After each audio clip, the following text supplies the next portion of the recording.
정보 톡톡. 알아두면 좋은 정보들을 찾아 소개해드리는 정보 톡톡. 오늘은 장시간 비행 시 신경 써야 할 뷰티 정보라고 하는 제목으로 장시간 비행에 대비하지 못하면 피부에 나쁜 영향을 끼칠 수 있다는 사실을 환기시켜드리고 어떤 준비가 필요한지 말씀드리려고 합니다. 짧게는 5일, 길게는 연차를 이용해서 9일간 황금 연휴를 누리게 된 이번 추석 연휴를 맞아서 해외로 떠나는 사람들이 많습니다. 2-3시간 정도 걸리는 짧은 비행이라면 그닥 신경 쓰지 않아도 되지만 장시간의 비행을 앞두고 있다면 귀 기울여 들어보세요. 대부분의 여행객들이 여행을 떠날 때 준비한 파우치를 보면 현지에서 필요한 뷰티 아이템들만 신경 써서 채우는데요. 하지만 장시간 비행 시에는 비행기 안에서의 뷰티를 무시하면 안 됩니다. 비행기의 기내는 습도가 낮아서 매우 건조하고 환기가 어려워서 피부에 좋지 않은 영향을 끼치게 됩니다. 아무런 준비 없이 비행기에 올랐다간 자칫 피부를 망칠 수도 있는 거죠. 자, 그렇다면 어떤 것들을 준비해 가면 될까요? 첫째, 손 세정제. 장시간 비행 중에는 피부 트러블이 올라올 수 있는데요. 건조한 기내 공기가 주 원인이지만 장시간 비행 중에 세균이 번식할 가능성이 높은 상태의 손으로 얼굴을 만진다든지 해서 피부 트러블이 발생할 수 있습니다. 이럴 때를 대비해서 손 세정제를 준비해 두면 좋겠죠. 손 세정제로 수시로 손을 닦아주면 세균으로부터 손을 보호할 뿐더러 손 보습을 유지할 수 있습니다. 둘째, 클렌징. 기내에서 지켜야 할 뷰티 사항 중에 하나는 바로 클렌징입니다.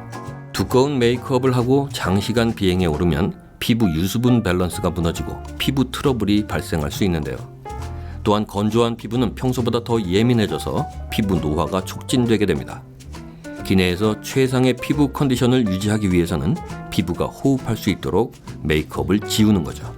셋째, 보습 크림 바르기. 클렌징 후에는 피부에 수분 보충을 해주세요. 깨끗하게 클렌징한 후 보습 제품으로 충분히 수분 보충을 해주어야 합니다. 특히 눈가는 피부가 얇고 다른 부위보다 쉽게 건조해지기 때문에 전용 크림으로 세심한 관리가 필요하죠. 넷째, 창가 자리는 무조건 자외선 차단제. 기내에서 자외선 차단은 수분 보충만큼이나 중요합니다.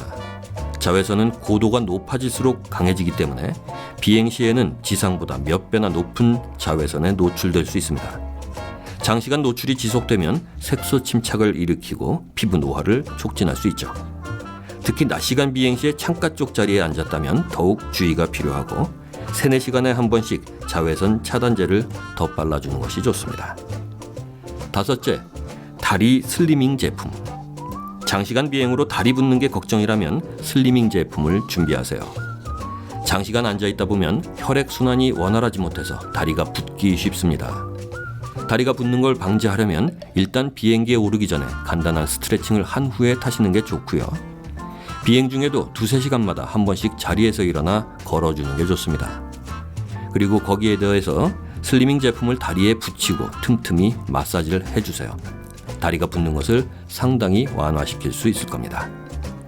여섯째, 물 섭취. 끝으로 기내에서는 수분 섭취가 매우 중요합니다. 평소보다 물을 많이 마셔서 수분과 미네랄 공급을 원활하게 해주어야 하고요.